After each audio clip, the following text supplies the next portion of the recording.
Hola, qué gusto que nos acompañe en una nueva edición de Nexos. Gracias a la televisión de servicio público, esta producción del canal de la Universidad de Costa Rica. Hoy en una nueva conversación en Casa de Nexos, estamos hablando sobre el paradeporte en Costa Rica. Ojalá que usted nos haya acompañado la semana pasada y si no, encuentra la primera parte de estos especiales en nuestras redes sociales. Nos encuentra en Facebook, Instagram y YouTube como Nexos Canal 15. Estaré conversando hoy con Andrés Carvajal, presidente de la Federación de Paradeportes de Costa Rica, y con Walter Soto, del Comité Olímpico Nacional y también jefe de misión de Costa Rica en los Juegos Paralímpicos Tokio 2020. Sin duda un aspecto importantísimo en el deporte regido por el Comité Paralímpico Internacional es que en Costa Rica exista un Comité Paralímpico Nacional con todas las condiciones que el IPC estipula. Ya se hizo la modificación a la ley del deporte y con ello se crean las condiciones legales en el país para que exista por fin un Comité Paralímpico Nacional. Y don Walter, ¿qué implica esta modificación y que ya por fin la ley contemple a este órgano en el país? Sí, como usted lo dice, María Fernanda, uno de los compromisos que adquirió Costa Rica en el 2016, el Comité Olímpico, cuando estableció la hoja de ruta con IPC acerca del Comité Paralímpico Nacional, era que el Comité Olímpico transitoriamente iba a asumir la responsabilidad del movimiento paralímpico en el país mientras se creaba por ley el Comité Paralímpico Nacional. Esa fue una condición que nos pidió IPC. Tiene que ser una modificación de ley. No podía ser simplemente llamar a reunión, convocarlos, hacer la elección y ya no. Tenía que existir por ley. Entonces de ahí ya empezaron las propuestas dentro de la Asamblea Legislativa. Hubieron dos propuestas. Al final, por intervención del ICODERI y del Comité Olímpico, se estableció un texto sustitutivo en donde tomaba las propuestas de las partes y así se presentó y en noviembre pues se aprobó la ley de modificación de la ley 7800 en donde hay cosas muy interesantes y sobre todo la parte más importante y la que los que estábamos nosotros involucrados era la creación del Comité Paralímpico Nacional que el 15 de enero del 2021 ya tiene que estar funcionando el Comité Paralímpico Nacional. Entonces, este año 2020 es un año transitorio en donde el Comité Olímpico ejerce funciones de Comité Paralímpico por ley, porque así lo dice la ley, para lo que es el manejo, porque también la modificación de ley incluyó la creación de algunos recursos. Se movieron algunos recursos de Olimpiadas Especiales hacia el Comité Paralímpico Nacional y hacia las organizaciones de personas con discapacidad, asociaciones y federaciones, para poder también cuenten con recursos para poder hacer un trabajo de base. Sabemos que no es una ley perfecta, pero por lo menos contamos con más recursos de los que tiene el Comité Olímpico. El Comité Olímpico tiene que año a año ir peleando recursos con los gobiernos de turno para poder les asignen recursos en el periodo. El Comité Paralímpico arrancaría con un presupuesto anual y esto es algo muy bueno. Entonces, obviamente... Y que todo este proceso que indica don Walter que tiene que realizarse, ¿verdad?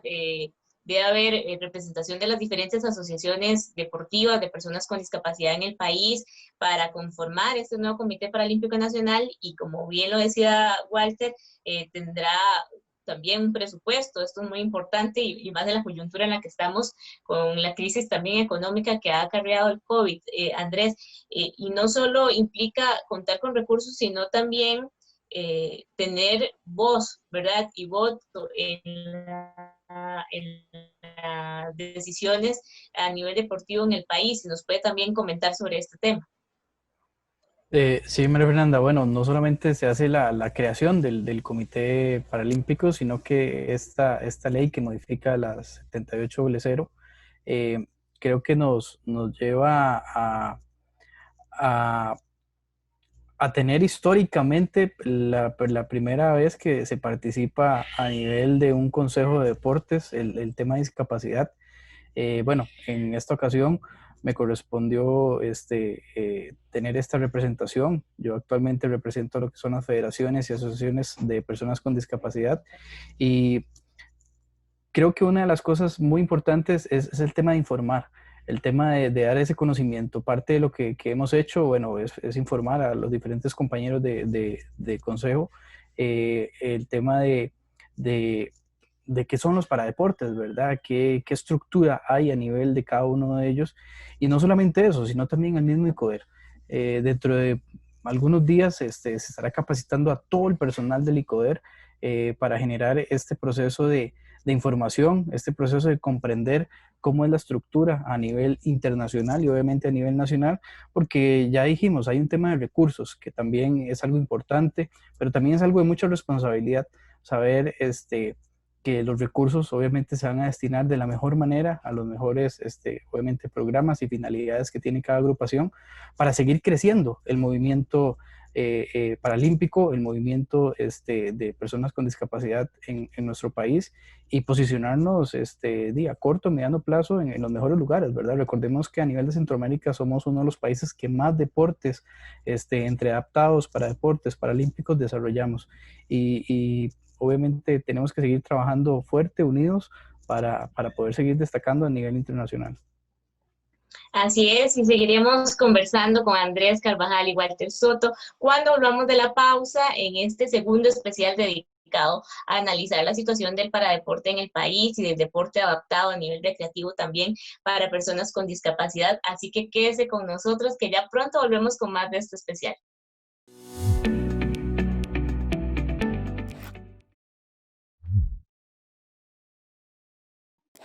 Estamos de regreso en esta nueva edición de Conversaciones en Casa de Nexos, hoy conversando sobre la situación del deporte para personas con discapacidad en Costa Rica. Y antes de seguir con nuestra conversación de fondo, le quiero presentar esta nota de contexto para que usted se entere cómo va el proceso para incluir paradeportes en los Juegos Deportivos Nacionales.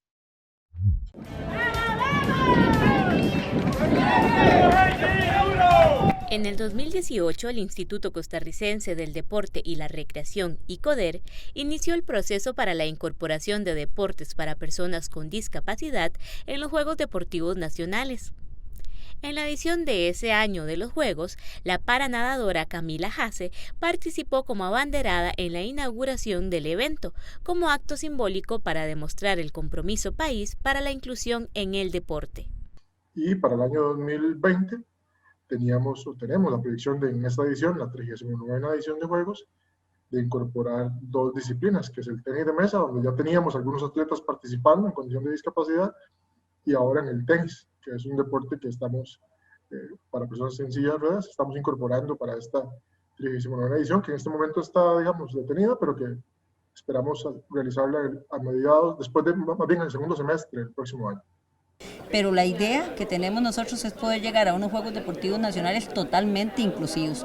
Lo que pasa es que eso se va a tener que llevar a través del tiempo, no puede ser de una sola vez todas las disciplinas deportivas. Es algo que se está trabajando en el área de deporte competitivo y analizando con qué disciplinas podemos ir empezando. Lo importante es dar el paso.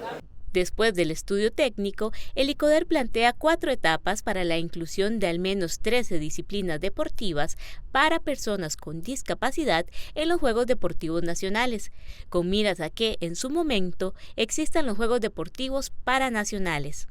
De esta manera, los deportes debutantes serán tenis de mesa y tenis de campo. En la edición del 2020 se incorporarán otras 6 disciplinas para un total de 8 paradeportes. El 2023 será un año de pausa en los eventos de exhibición de paradeportes en las justas nacionales para analizar los resultados del proceso hasta ese momento. Y en 2024 se espera que haya 13 disciplinas para personas con discapacidad en una modalidad inclusiva de los Juegos Nacionales. Para el 2024 podamos ya haber hecho una estructura suficientemente sólida como para poder empezar a considerar la necesidad de hacer un evento paralelo o posterior a los Juegos Deportivos Nacionales. Por ahora, la intención, o más bien el objetivo, es hacer visibles a las personas en condición de discapacidad, darles un espacio de competencia de mucha calidad y incorporarlos dentro de la estructura deportiva que tiene Costa Rica mediante Juegos Deportivos Nacionales. La inclusión de disciplinas paradeportivas en las justas nacionales es un paso fundamental para el desarrollo de paratletas costarricenses, pero también para garantizar mejores condiciones para la práctica recreativa de deportes y en general de actividad física por personas con discapacidad, al implicar cambios en la infraestructura, formación de promotores y dar a conocer los paradeportes en las comunidades. Pero la estructura que le soporta, que son comités cantonales de deporte, que son federaciones, que es el mismo ICODER, que son centros educativos que nos acompañan, hay que digamos, remozarla, ¿verdad? Siempre hay que seguir haciendo un trabajo de concientización en las federaciones de representación nacional de la importancia de que sean inclusivos y de que el deporte paralímpico también sea parte de estos eventos. Como parte de este proceso, el personal del ICODER está siendo capacitado sobre el deporte para personas con discapacidad. Esta formación se extenderá a los comités cantonales de deporte y al sector del Ministerio de Educación Pública involucrado en juegos deportivos nacionales. Estamos trabajando en este momento, en el año 2020, en la modificación de nuestra base de datos para incorporación de todo lo que refiere a clasificación funcional, toda la estructura o expediente de personas en condición de discapacidad, que es algo muy importante y que esperamos dejarlo como un legado para la Federación y el Comité Paralímpico. Es a partir de la base de datos de Juegos Nacionales contar con un expediente formalizado de clasificación funcional. Existen muchos retos para que las personas en condición de discapacidad puedan tener acceso a la práctica de deportes en sus comunidades o a la simple posibilidad de recrearse mediante la actividad física. Pero el desarrollo de eventos competitivos inclusivos es un mecanismo para iniciar estas transformaciones. Juegos Nacionales a lo largo de los años ha sido promotor, ¿verdad? No desde el ICODER, pero además desde los entes políticos del diseño de infraestructura deportiva. Entonces, ahora queremos que no sea solamente diseño de infraestructura, sino habilitación de espacios accesibles para personas con discapacidad. Entonces, uno de los objetivos con los que estamos desarrollando la propuesta es que Juegos Deportivos Nacionales inclusivos permita que los comités cantonales de deporte puedan invertir en su infraestructura deportiva para que sea accesible a todas las personas. Estas cosas siempre las proyecto a 10 años, pues a 10 años veremos quizás mucho mejores instalaciones a nivel educativo, a nivel deportivo en Costa Rica, pero porque ya Juegos Nacionales dio ese, digamos, banderazo de salida. Entonces creo que a través de los comités, que son sin duda alguna la área más importante que tenemos en este evento deportivo, pues tenemos que ayudarles, acompañarles en el proceso de normativa, de acceso a las instalaciones y en el proceso de capacitación para quienes son promotores.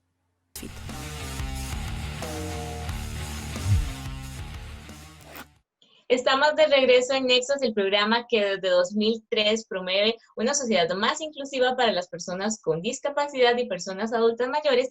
Y hoy estamos conversando sobre el paradeporte en el país y cómo han cambiado las condiciones a raíz de esta pandemia del COVID-19. Y sobre este tema estoy conversando con Andrés Carvajal de la Federación Paradeportes de Costa Rica y con don Walter Soto del Comité Olímpico Nacional y jefe de misión de Costa Rica para Tokio 2020. Viene un proceso también desde meses atrás para poder incluir algunos deportes en los Juegos Deportivos Nacionales y que exista, ojalá muy pronto, ¿verdad?, un certamen paranacional con varias disciplinas. ¿Cuál es la situación ahorita, don Walter, con respecto a este tema de los Juegos Paranacionales o de incluir por lo menos en los próximos Juegos Nacionales algunas disciplinas de paradeporte?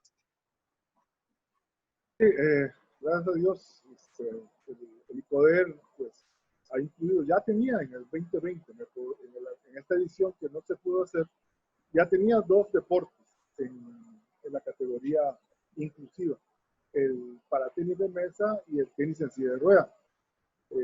Entonces, lamentablemente, pues, por la situación de la pandemia se traslada para el 2021, pero ya estamos hablando de que tenemos que seguir haciendo etapas de inclusión de nuevas disciplinas. Justamente es parte del análisis que se ha venido haciendo dentro de un grupo de trabajo en el ICODER, liderado por Minor Monkey, con relación a todo lo que tiene que ver con los diferentes pasos, cuáles deportes van a ir año a año, y sobre todo la definición de un objetivo, cuál va a ser el objetivo de los Juegos Paranacionales, porque vamos hacia eso. Al comienzo probablemente como la primera edición van a ser deportes compartidos, tanto para deportes como los deportes convencionales, pero va a llegar un momento en donde vamos a tener que separarnos y ya hablar de dos diferentes eventos, los eventos nacionales y los eventos paranacionales.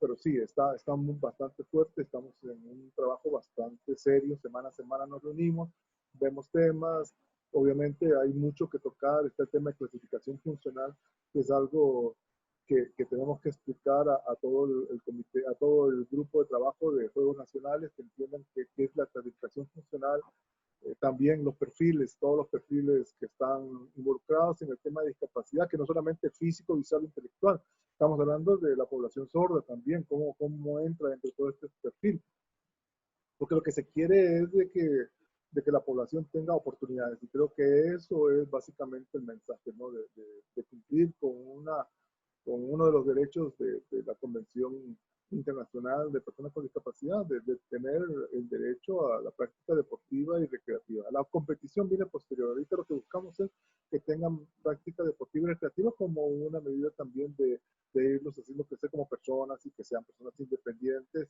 y saludables, sobre todo eso también. Y que las familias vayan desligándose o que vayan viendo que se hacen independientes ellos. Claro, y también lo mencionábamos en la edición de la semana anterior que estuvimos conversando sobre este tema también, y Andrés Carvajal lo mencionaba, de que, bueno, en Costa Rica, a nivel centroamericano, es uno de los países en donde más disciplinas se practican, ¿verdad? Disciplinas deportivas para personas con discapacidad. Pero también, Andrés, es crucial esto que mencionaba Walter, de la inclusión del paradeporte en certámenes nacionales para tener un nivel competitivo mayor, ¿verdad? Y que no solo practiquemos muchas disciplinas, sino que a nivel competitivo, ojalá también empecemos a ver estos resultados, ¿verdad? A nivel internacional de Costa Rica, no solo practicando mucho, sino que también, pues, liderando podios, ¿verdad? En algunas de estas disciplinas. Así es, María Fernanda. Creo que, bueno, a nivel convencional, los Juegos Nacionales son el semillero, ¿verdad? De nuevos atletas, de nuevas oportunidades. Y también, adicional a eso, el tema de lo que es que las organizaciones asuman, obviamente, también ese rol y esa responsabilidad que tienen, ¿verdad? Entonces, ese trabajo articulado, no solamente entre lo que se está haciendo con el ICODER para la primera edición de Juegos Paranacionales, sino también el tema de poder activar a los comités cantonales, porque si bien es cierto, ellos son los que van a participar o son los que van a competir con sus atletas ahí, ¿verdad? Entonces, ahí es donde tenemos que, como les decía, fortalecer las diferentes áreas, ¿verdad? El tema de la formación, de la capacitación, el tema también de la parte de entrenadores, de la parte de jueces, de la parte de clasificadores, porque sí, muchas veces se piensa que bonito, hagámoslo, pero no, obviamente tiene todo un trabajo de por medio. Y volviendo también al tema de infraestructura, ¿verdad? Ya ha sucedido porque no hay a veces en algunos deportes alguna restricción en cuanto a la parte de inclusión, y en ediciones de Juegos Nacionales han participado atletas con alguna discapacidad. Y eso obviamente que lleva, bueno, a ver si la infraestructura tiene o no las condiciones, ¿verdad?, para poderlo hacer. Recordemos que la gran mayoría de estos albergues son escuelas o colegios, y bueno, ahí es donde empieza ese trabajo, ¿verdad? Ver si es accesible o no, ver si el gimnasio es accesible o no, y es donde claramente tenemos que ir haciendo eso a nivel nacional. O sea, es un trabajo en donde también vendrá el Ministerio de Educación, obviamente el ICODER, todos los comités cantonales, las municipalidades, etcétera. ¿Por qué? Porque al final es obviamente tratar de hacerlo de la mejor manera. Etapas, sí, van a venir diferentes etapas. La intención siempre creo que va a ser, dentro de esas etapas, hacer exhibiciones deportivas, que la gente sepa que existe.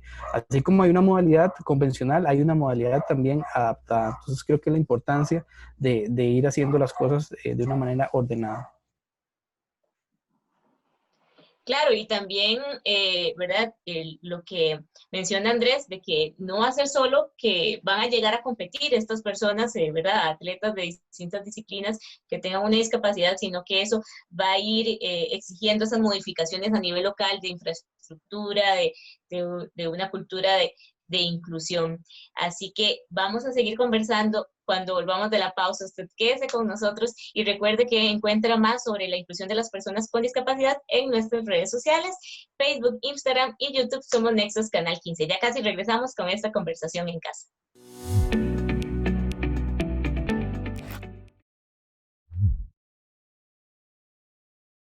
Estamos de vuelta en Nexos para concluir esta conversación en casa dedicada al paradeporte nacional y las condiciones para la actividad física, la práctica por parte de personas con discapacidad. Y hemos venido conversando con Andrés Carvajal, presidente de la Federación de Paradeportes de Costa Rica, y con Walter Soto, el jefe de misión de Costa Rica para los Juegos Paralímpicos Tokio 2020, que pues serán en el 2021, pero conservarán su nombre como marca. Y don Walter, bueno, ya hemos venido hablando de todo lo que a nivel deportivo y el deporte para personas con discapacidad ha implicado la situación de la pandemia en el país. Pues esto ha acarreado consecuencias a nivel mundial y una de ellas es que se hayan pospuesto los Juegos Paralímpicos para el 2021. Sin embargo, todavía hay posibilidades para atletas nacionales de clasificar a estos Juegos que prometen pues ser los más importantes de la historia, y Japón está con mucho interés de que esto sea así. ¿Cuál es la situación de los paratletas nacionales? ¿Qué posibilidades hay de que todavía clasifiquen? Ya tenemos a Henry Rabe de paraciclismo con su cupo a Tokio desde el año pasado, pero bueno, siguen algunas disciplinas con cupos por definirse. Sí, todo el programa de calificación a los juegos se ha retrasado, y eso pues también tiene sus riesgos, sobre todo por el tema de la pandemia, de que se haya de mantener el nivel competitivo, y en eso es lo que los entrenadores trabajan, y el grupo metodológico del Comité Olímpico da seguimiento a ese trabajo de cada uno de los atletas. Atletismo todavía hay que completar el cierre antes del mes de mayo del 2021, tenis en silla de ruedas también tiene competiciones hasta junio para cuando cierre el ranking. Tenis de mesa tiene que ir a un evento clasificatorio de Steven Román. Ya habíamos hablado de Henry Rabe, que ya tiene clasificación. Tiro con arco tiene un evento clasificatorio también en el mes de marzo, abril del próximo año. En fin, creo que estamos con la gama de atletas que tenemos siempre.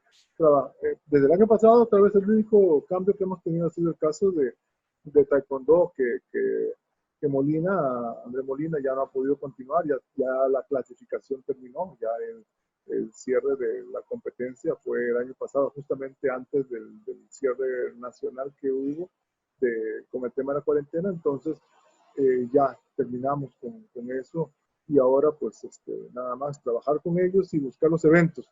Eventos estaban comenzando a partir de septiembre de este año, pero con la segunda ola en Europa, pues se ha vuelto se han cerrado otra vez los eventos y tienen que volver a esperar los nuevos calendarios, aunque ya están publicados, y tenemos que seguir con todo el proceso. Estamos buscando, como digo, el financiamiento está hasta Tokio, con los recursos que vamos a tener el próximo año, pero sí, tenemos todavía deficiencias en la parte presupuestaria para los otros eventos, que son los Juegos para Panamericanos Juveniles, que van a ser en noviembre de 2021, que empieza el ciclo, es el nuevo ciclo paralímpico, y ese todavía no tiene recursos.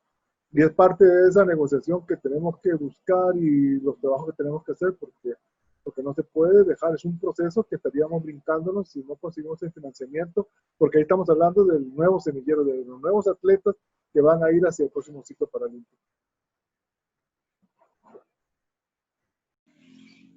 Así es, y Andrés, para concluir esa conversación, también, como decía don Walter, el ciclo paralímpico es así, ¿verdad? Y ahora se comprime un poco.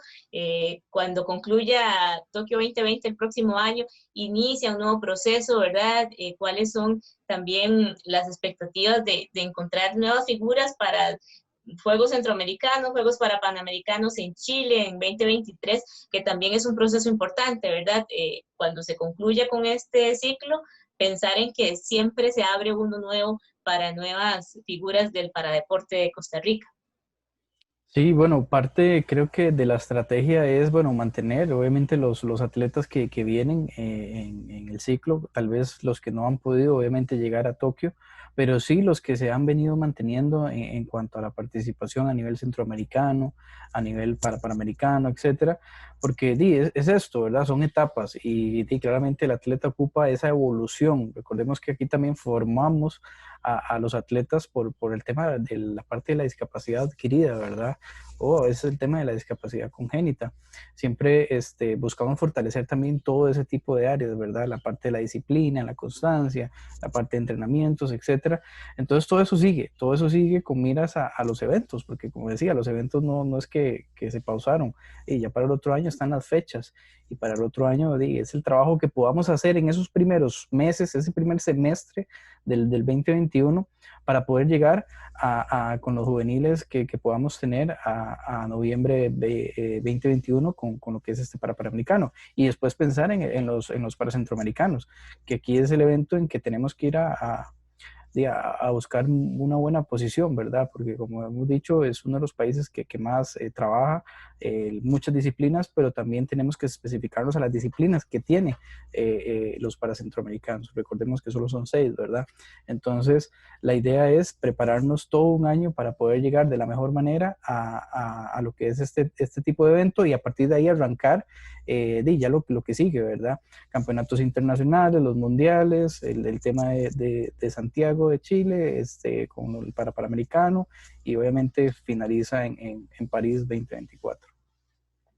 Así es, y este movimiento del paradeporte es así, no para, ¿verdad? Es un ciclo que acaba y otro que comienza, y por supuesto que nuestro interés es siempre que el paradeporte crezca en el país, que los deportes adaptados y que la práctica de actividad física por parte de las personas con discapacidad se masifique y sea cada vez más cercano a ese acceso universal que es lo que aspiramos. Le agradezco muchísimo a Andrés Carvajal y a Walter Soto que nos acompañaron en las 2 ediciones especiales que le presentamos. Si usted se perdió alguna o la quiere repasar, compartir con amigos y familiares, recuerde que las encuentra en nuestras plataformas digitales, en el sitio web www.canal15.ocr.ac.cr, y también en nuestras redes sociales, Facebook, Instagram y YouTube, nos encuentra como Nexos Canal 15. Espero que hayan podido disfrutar del programa, que esta información sea de utilidad, y nos encontramos en una próxima edición de Nexos. Hasta pronto.